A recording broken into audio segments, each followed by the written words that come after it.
کہ بیٹیاں نصیب سے تو بیٹے دعاؤں کے بعد آتے ہیں. اجی ہم لڑکے ہیں جناب, ہم کچھ ذمہ داریوں کے ساتھ آتے ہیں. آدھی عمر ذمہ داریاں سمجھنے میں گزر جاتی ہے تو آدھی اسے نبھانے میں. پورا بچپن کتابوں میں گزرتا ہے تو جوانی کمانے میں. یہ ذمہ داریاں عمر کے ساتھ بڑھتی ہے, یہ بڑھاپے میں بھی کم نہیں ہوتا. اجی کون کہتا ہے جناب ہم لڑکوں کے زندگی میں کوئی غم نہیں ہوتا. کبھی بیٹا بن کر تو کبھی باپ کا فرض نبھانا پڑتا ہے. کبھی کھانے کے لیے نخرے ہوتے ہیں تو کبھی خالی پیٹ بھی چلانا پڑتا ہے. کبھی ماں کی گود میں سوتے ہیں تو کبھی ذمہ داریوں کی بوجھ میں. کبھی نوکری کی تلاش میں رہتے ہیں تو کبھی سکون کی کھوج میں. ہم ہر کسی کی تکلیفیں سمجھتے ہیں مگر اپنی تکلیفوں کا کسی سے ذکر نہیں کرتے. ذمہ داریوں کے پیچھے کچھ اس قدر بھاگتے ہیں کہ اپنی خواہشوں کی بھی فکر نہیں کرتے.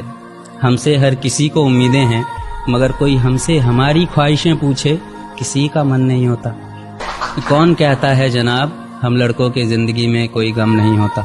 دل ٹوٹ جائے ہمارا پھر بھی مسکرانا پڑتا ہے. چھپ چھپ کر روتے ہیں سب سے آنسو چھپانا پڑتا ہے. ذمہ داریوں کے پیچھے ہمارا عشق بھی مکمل نہیں ہوتا. گھٹ گھٹ کر جیتے ہیں, ہنسنے مسکرانے کا بھی دل نہیں ہوتا. ذمہ داریاں نبھاتے نبھاتے ہمارے خود کے کوئی ارمان نہیں بستے. اپنی خواہشیں دفنا دیتے ہیں کیونکہ ہماری خواہشوں کے لیے آسمان نہیں بستے.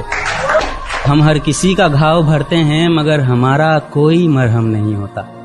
اجی کون کہتا ہے جناب ہم لڑکوں کی زندگی میں کوئی غم نہیں ہوتا.